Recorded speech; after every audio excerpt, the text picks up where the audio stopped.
Allez, on parle de Foné Kemengue, Akumba Jean. Je ne sais pas si vous avez suivi Talibé.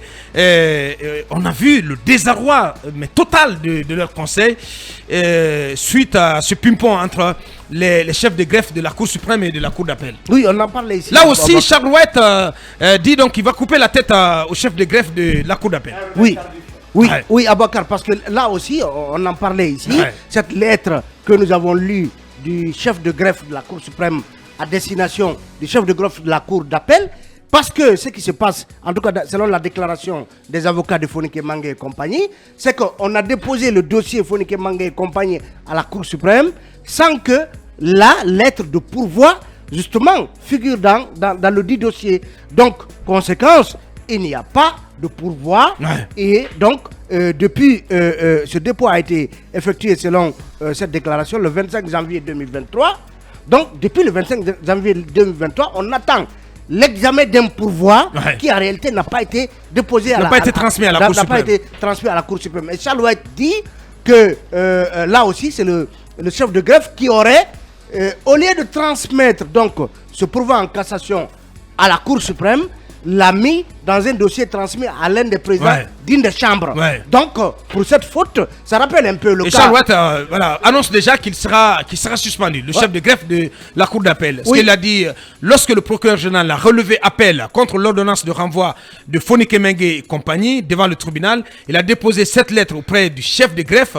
Donc, il parle bien entendu du procureur près la Cour d'appel. Et le chef de greffe, à son tour, a transmis cette lettre au greffier de la deuxième chambre qui a confirmé l'ordonnance du juge d'instruction qui a rendu la première décision, les renvoyant devant le tribunal. Maintenant, où il y a eu défaillance, il se pose la question et c'est ce qui est regrettable. Et j'ai pris des mesures par rapport à ça. En tant que chef de greffe, il a transmis la lettre de pourvoi au greffier de la deuxième chambre, mais cette lettre de pourvoi, elle doit aller avec le dossier à la Cour suprême. Si vous ne le faites pas, vous avez manqué à vos obligations de vigilance. Je leur ai dit, dès que je rentre au pays, le chef de greffe sera suspendu. Voilà, il annonce les couleurs. Oui, mais Abakar, c'est discriminatoire. Lorsqu'il y a eu le cas d'Israël Pogomou du côté de l'abbé, c'est la même histoire du greffier qui envoie. Mais dans le cas de Pogomou, on ne s'est pas attaqué au greffier. Oui. Mais plutôt à la personne. À la personne. À la personne ça veut dire que Israël Pogomou. Ça veut dire que là, est-ce que c'est le procureur aussi, donc le procureur général de la Cour d'appel qui devait payer, comme Israël Pogomou a payé du côté de l'abbé. Et est-ce que Charles White... un traitement deux poids deux mesures. Oui, mais avant l'autre chose, Charles White n'a pas besoin d'être en Guinée pour prendre des actes. Il fait des communiqués, les communiqués taclant le Premier ministre par rapport à la convocation des magistrats. Il est resté sur son lit de malade. Il l'a fait. S'il veut... en tout cas, limoger ce greffier, ça ne doit pas... Non, pas le limoger, le suspendre. Le suspendre, je veux dire que tout ça, on a l'impression que quand il s'agit des mal aimés, Foné Kemengue, Ibrahim Diallo et autres, voilà, on peut bien se montrer, disons, en tout cas, gentil vis-à-vis des magistrats qui sont en faute, encore que c'est des questions à se poser parce que les avocats de Foné Kemengue avaient, dans une déclaration, rappelé que le pourvoi en question n'avait pas été fait dans les délais. Est-ce qu'on s'est rendu compte que si ce pourvoi arrivait à la Cour suprême et qu'on l'examinait, on l'aurait rejeté et donc on aurait renvoyé le parquet à mieux se pourvoir du côté de la Cour d'appel? C'est des questions à se poser.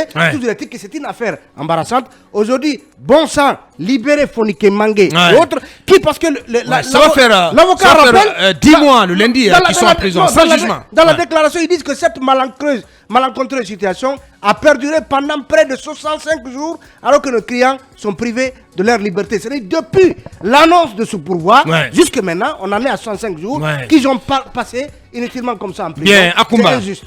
Akumba, Aboubakar, je vais faire la chouette d'Arabie aujourd'hui aussi.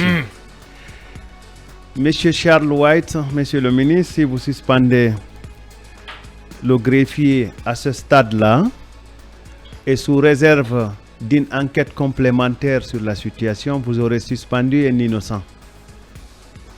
Je vais faire une petite analyse. Je ne suis pas parfait juriste. J'ai vraiment des difficultés avec le droit. Il y a eu un jugement en première instance au tribunal de Mafanko, sauf erreur de ma part. Dixine, pardon. Excusez-moi. Tribunal de Dixine. Et c'est ce jugement qui a été confirmé par la Cour d'appel, par une des chambres de la Cour d'appel. Ouais. On est d'accord jusque-là? Ouais. Qui devait faire le pourvoi en cassation? Qui devait faire appel? Le procureur. C'est certainement le parquet général. Bien sûr. Et s'il est question de faire l'appel, j'imagine que ça peut créer des bisbilles à l'intérieur. Parce que si ce n'est pas le procureur général qui signe l'appel, et j'imagine qu'il lui serait très difficile de signer l'appel parce qu'il a des avocats généraux, et si parmi les avocats généraux, il y a un ou deux qui ont géré le dossier, il leur serait très compliqué de signer un appel sur la même décision certainement qu'ils ont eu à soutenir pour que la décision en première instance soit confirmée par une des chambres de la Cour d'appel. Je pense qu'il est nécessaire de faire une enquête complémentaire pour comprendre qu'est-ce qui s'est réellement passé autour de ce dossier de Fonike Mengue. Je pense que même entre eux magistrats là-bas, ça ne va pas. Ouais. Je l'imagine, ça ne va pas. Parce que sinon, déposer un pourvoi en cassation ou un appel, ce n'est pas de la mer à boire. Ouais. Dire que... Tu as l'impression que ça a été dissimulé à dessein? J'ai l'impression qu'il y a un problème entre eux sur le traitement du dossier de Fonike Mengue. Ce qui fait dire à leurs avocats, je prends ce dernier pan de leur communiqué d'hier, de leur déclaration d'hier, finalement le collectif constate que le dossier de M. Oumar Silla, alias Fonike Mengue, Ibrahima Diallo et de l'honorable Sekouya Bari ne fait que tourner en rond, aucune juridiction ne voulant prendre la responsabilité d'organiser un procès juste et équitable, pouvant inéluctablement déboucher sur une remise pure et simple en liberté. Lincoln. Mais après, c'est les mêmes gens qui vous disent qu'il y a la justice. Mais moi, je pense que il y a la justice. On t'a dit qu'une justice peut être injuste. Oui, non, on parle pour les auditeurs, ils peuvent comprendre ce que je veux dire. Mais aujourd'hui, la sortie de Charles Wright, c'est de la poudre aux yeux. Quel est le Guinéen qui ne sait pas que les Fonike Mengue et compagnie sont là-bas depuis plus de 10 mois sans procès, rien n'a été fait. J'ai comme l'impression qu'il y a des prisonniers spéciaux dans ce pays, il ne faut pas les toucher. Tant que la transition est là, ils doivent rester en prison. M. Charles Wright dit tout sauf l'essentiel. J'ai comme l'impression que l'emprisonnement de Fonike Mengue et compagnie lui-même l'arrange. Sinon, c'est monsieur... La plupart des charges a été abandonnées. Mais on les garde parce qu'on estime que... Mais c'est tellement léger. Mais qu'on en soit à 10 mois et qu'on soit incapable d'organiser un procès. Mais on n'organisera pas puisqu'on estime que c'est monsieur trouble le sommet du palais. Personne ne veut toucher. Même Charles Wright ne veut pas toucher. Il est en train de se tromper le peuple de Guinée par rapport à ces dossiers. Ces messieurs n'ont rien fait. Vous ne les avez pas vus sur le terrain de la manifestation. Ils étaient à leur bureau quand ils appelaient. Ils n'ont pas envoyé tout ce que vous avez dit. Mais ils doivent rester en prison parce qu'une fois libérés, c'est des gens qui, même dans leur chambre, peuvent appeler à manifester, peuvent troubler le sommet de l'État. Bien, Michel White, quand même. Merci. Quand même, hein. On le disait depuis ce matin, Mamadou Dian, ce cas, le cas de Fonike Mengue et compagnie, il doit être réglé. Il faut que la junte et tout l'appareil d'État se mobilisent pour régler cette situation qui n'est pas du tout honorable pour la transition. C'est seulement pour des autorités qui ont, dès au départ, placer la justice comme boussole de cette transition. C'est pas du tout honorable. Aboubakar, une question avant que Kotodia ne prenne la parole. S'il y a eu retard dans la transmission de l'appel, est-ce qu'il n'y a pas eu un forclos? J'aimerais bien que M. Traoré m'aide à comprendre. Parce qu'il y a un délai quand même pour l'appel. Il y a un délai pour l'appel. Non, Akoumba, les avocats ont dit que l'appel, le pourvoi dont il est question, avait déjà été fait hors délai.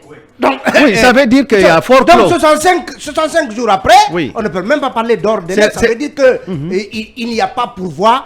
Aujourd'hui, on devrait pouvoir tenir le procès de Fonike Mengue en une journée et les libérer. Et les libérer parce qu'ils ne méritent pas d'être là-bas. On sait que Fonike Mengue n'est pas un garçon de cœur, il ne se laissera pas faire, même sorti de prison, il continuera son combat. On est en train de dire presque la même chose. Merci à tous les deux. Parce que s'il y a fort clos, ça veut dire qu'il faut les renvoyer devant un juge. Merci, allez-y Mamadou Diawara. J'abonde dans le même sens que vous tous. Le moment est venu pour qu'il y ait procès, pour que ces, comment dirais-je, militants pro-démocratie puissent recouvrer la liberté, parce qu'il ne sert à rien de les garder s'il y a forclusion, vous dites, comment dirais-je, comme on a dit à Kumba. Donc les garder, c'est apporter de l'eau au moulin de ceux qui pensent que la justice guinéenne continue d'être instrumentalisée. Parce qu'on a tous cru que cette histoire de refondation de l'État allait permettre quand même de remettre, comment dirais-je, à flot ces institutions. Parce que, notamment la justice. Comme l'a dit Jean Monnet, le père de l'Europe, c'est français que vous devez connaître. Rien ne se fait sans les hommes, mais rien aussi de durable ne se fait sans les institutions. On en manque parce que ici tout tourne autour des hommes. Charles Wright a dit ça, il a fait ça. Voilà. Mais c'est le seul qu'on entend de toutes les façons tous les jours. Les institutions n'existent pratiquement pas. Allez, on continue notre émission dans un court instant.